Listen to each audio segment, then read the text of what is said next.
Donc on va continuer à protéger Hansi Flick.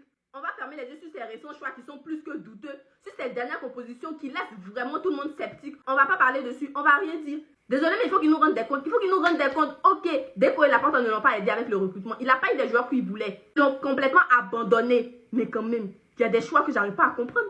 J'arrive pas à comprendre. Tu sais que Koundé, il est nul ces derniers temps. Pourquoi avoir recruté Cancelo si c'est pour ne pas le faire jouer? Why? Pourquoi?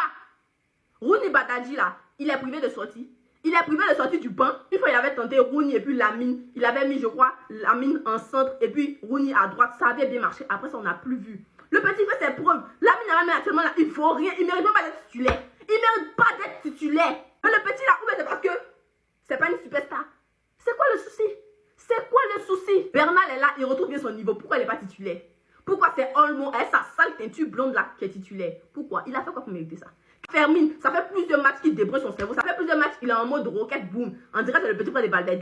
Dès qu'il reçoit le ballon dans ses pieds, il tire, il débranche son cerveau. Pourquoi il est titulaire encore? Ok, on a des blessés, mais ça n'excuse rien. C'est sans Pedro, on n'a jamais gagné. Non, arrêtons un moment. C'est pas possible. C'est plus possible. J'ai l'impression que Flick, en fait, il est devenu trop émotionnel. Il est devenu trop émotionnel et ça nous coûte. Ça nous coûte, sincèrement. Il devrait être plus pragmatique, sincèrement. Il devrait être plus pragmatique. Koundé comme ça, c'est une passoire. Oui, sur son côté là, c'est le boulevard du Gabon. Sur son côté, il partage des invitations gratuites. Dépassez-moi, driblez-moi, laissez-moi derrière. Cancelo, il peut pas être aussi mauvais que ça. Il peut pas être aussi nul que ça. Quand même, c'est pas possible. Et puis en plus, la ligne haute. Tonton, faut nous laisser un peu avec. J'en ai marre de cette ligne haute. Je crois que les joueurs même en ont marre. Les joueurs en ont marre aussi. Parce que c'est pas possible. C'est pas croyable. Même face à des équipes nulles, on se retrouve à 10 occasions concédées juste à cause de cette ligne haute. Il y a un souci. Il y a un souci. Toujours c'est la même manière on prend les buts dans le dos, dans le dos, dans le dos, dans le dos de la défense. Toujours c'est de la même manière qu'on prend les buts. On est déjà éliminé en Copa del Rey. Liga là, on est deuxième maintenant. Le Real a pris le dessus. Vous pensez que le Real va laisser ça? On est tellement les dindons de la face. On est tellement, mais tellement les dindons de la face que ça me fait rire en fait. Je suis incroyablement sidéré. Sidéré même physiquement. L'équipe n'est pas au niveau. L'équipe n'est pas au niveau, il n'y a plus de pressing. On dirait qu'ils s'en foutent en fait. Mais si vous ne voulez pas jouer là, quittez le terrain, ne jouez pas, boycottez-le, je sais pas moi. Mais ne nous servez pas ce genre de prestation parce que c'est atroce. C'est atroce.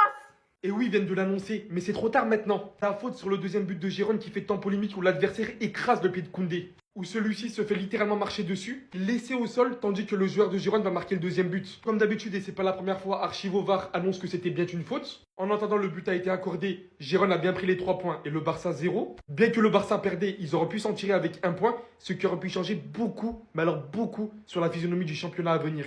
Aujourd'hui, le Barça est dans l'incompréhension totale, continue de faire face à des dingueries, surtout notamment ce qui s'est passé contre l'Atlético Madrid récemment. Et même si alors Hansi Flick disait très clairement qu'il ne fallait pas s'en prendre aux arbitres la saison dernière, bah alors là je peux vous dire que sa vision a littéralement changé et qu'il ne le supporte absolument plus. Mais quand nous les Madrilènes on en parlait la saison dernière, on nous disait que non, il faut les laisser tranquilles. Alors que la vérité est devant vos yeux, que l'arbitrage en Liga n'a jamais changé en bon en fait. C'est toujours aussi merdique, c'est toujours aussi pitoyable, ça pue la merde. Et ça continue ainsi. Aucun progrès, mais alors rien du tout. Des erreurs de dingue comme ça, qui peuvent ruiner des championnats, mais on va continuer à en avoir. Si cela ne change pas. La chance tombe encore et toujours du côté du FC Barcelone qui s'impose 2-1 aujourd'hui en Liga face à Girona. Franchement, c'était compliqué. C'était un match très compliqué pour les Barcelonais. Ils ont très bien commencé le match. Voilà, Lamine Yamal 10-15 minutes, on va dire 20 minutes. La première minute, il était assez actif. Et puis l'égalisation de Girona. Je ne vais pas dire qu'ils l'ont éteint, mais voilà, je pense qu'il revient de blessure, il n'est pas encore en forme. Mais quand même, Lamine Yamal, on attendait beaucoup plus de lui. Mais le Barça en globalité, hein, ils n'ont pas fait un bon match. Si Girona avait de bons attaquants, je pense que le match, déjà en première mi-temps, il serait à 3-4-1. Ils ont loupé 3 face à face, même s'ils ont de bons attaquants. Hein. On les connaît, les Bryan Gil et tout, même si on est rentré en deuxième mi-temps et tout. Mais ils ont manqué d'efficacité énorme. Je pense qu'en première mi-temps, ils auraient pu que le match à 3-1 ou 4-1.